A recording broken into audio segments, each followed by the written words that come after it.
La grogne sociale, de nouveau perceptible en République démocratique du Congo, le pays est secoué par une vague de grèves touchant divers secteurs professionnels, principalement à Kinshasa, capitale de la République démocratique du Congo, des revendications qui convergent vers un même objectif, l'amélioration des conditions de travail et la valorisation des salaires. Les causes sont principalement liées à l'application du SMIC.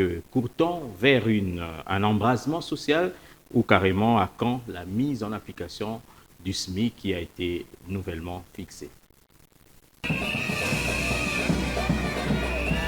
Depuis plusieurs semaines, la République démocratique du Congo est secouée par une vague de grèves touchant divers secteurs professionnels, principalement à Kinshasa.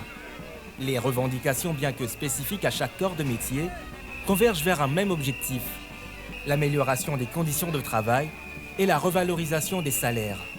Les mouvements les plus notables concernent les employés du secteur commercial, notamment ceux travaillant pour des commerçants indo-pakistanais et libanais. Les professionnels de la santé dans les hôpitaux publics radicalisent leurs grèves et d'autres fonctionnaires de l'administration publique menacent eux également d'entrer en grève. Les causes de cette grogne sociale sont principalement liées à l'application du salaire minimum interprofessionnel garanti, le SMIG, pierre angulaire des revendications des employés du secteur privé.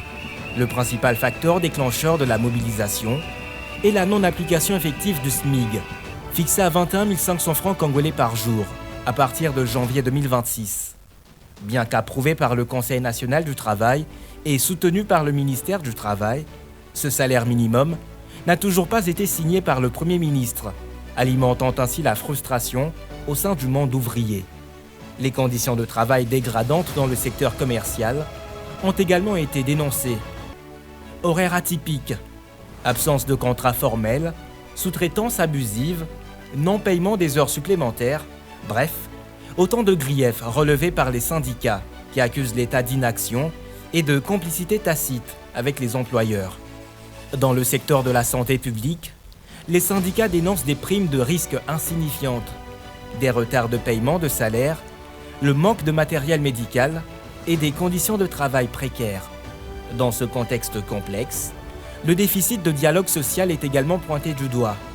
Malgré des tentatives d'apaisement, promesses de négociation, visites ministérielles, les réponses du gouvernement sont jugées insuffisantes par les grévistes.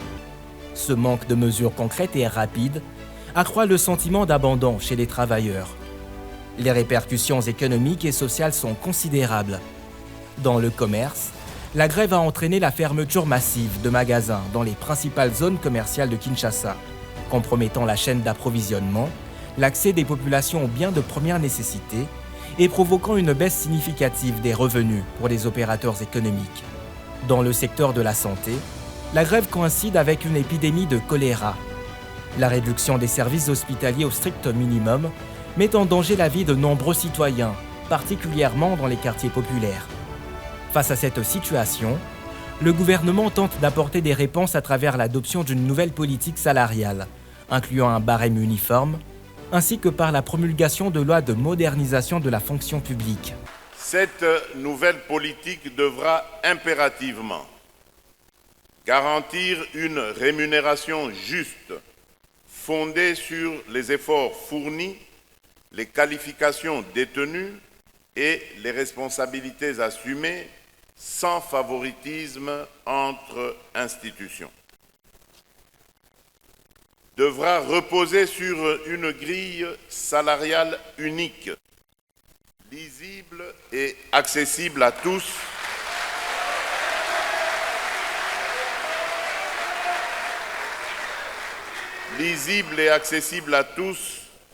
prenant en compte le grade, l'ancienneté et appliquée de manière uniforme. Il est temps que la loi des puissants ne prime plus sur la justice due aux plus modestes.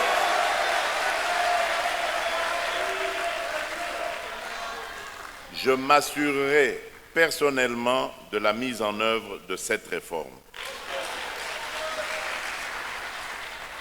Notre administration ne peut rester otage d'inégalités héritées du passé.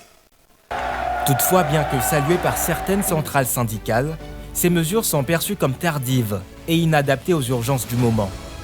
La multiplication des grèves révèle une crise structurelle de gouvernance sociale en RDC. Si des efforts de réforme sont perceptibles, leur mise en œuvre concrète et transparente reste le principal défi. Si ma mémoire est bonne, de son Excellence Madame la Première ministre, le 8 janvier, elle avait clairement indiqué que entre les parties prenantes à ce dossier, c'est-à-dire le banc patronal et le banc syndical, il n'y a pas de divergence sur le montant revu du SMIC, mais Madame la chef du gouvernement insiste sur le respect de la procédure, parce que le respect de la procédure garantit la qualité de la mesure et du texte qui porte la mesure. Les travailleurs réclament des actes, non des discours. La signature immédiate du décret sur le SMIG, le paiement des arriérés et le respect des accords, notamment les conventions collectives. Sans réponse rapide, le risque d'embrasement social est réel, surtout dans un contexte économique déjà tendu. Ces mouvements traduisent un malaise profond au sein du monde du travail congolais. Ils constituent également une alerte lancée aux autorités sur l'urgence d'un dialogue social sincère, structuré et durable. La réussite des réformes dépend désormais de leur application effective et de l'engagement réel du gouvernement à écouter et à répondre aux besoins de ses citoyens.